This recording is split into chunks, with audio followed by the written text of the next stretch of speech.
देखिए, अगर आपके Redmi 13 5G के मोबाइल फ़ोन में दोस्तों डबल टैप करने से आपका स्क्रीन ऑन या ऑफ दोस्तों हो रहा है, तो आप दोस्तों इस प्रॉब्लम को कैसे ठीक कर सकते हैं इस वीडियो में मैं आपको बताने वाला हूं। चलिए शुरू करते हैं।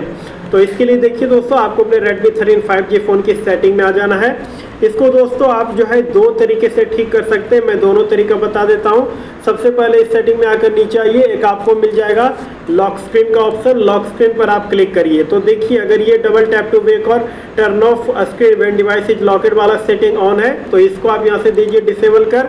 उसके बाद बैक आइए, फिर इसमें आपको होम स्क्रीन का ऑप्शन मिलता है, होम स्क्रीन पर क्लिक करिए और इसमें double tap and empty spot on the lock screen to lock का ऑप्शन मिलेगा, तो इसको भी आप बंद कर दीजिए। ये बंद कर देंगे तो फिर डबल टैप से आपका स्क्रीन ऑन या ऑफ दोस्तों नहीं होगा और आपका प्रॉब्लम ठीक हो जाएगा। इस तरीके से आप डबल टैप से स्क्रीन और ऑन और ऑफ होने के प्रॉब्लम को ठीक कर सकते हैं। वीडियो पसंद आया वीडियो को लाइक करें, चैनल को सब्सक्राइब करें।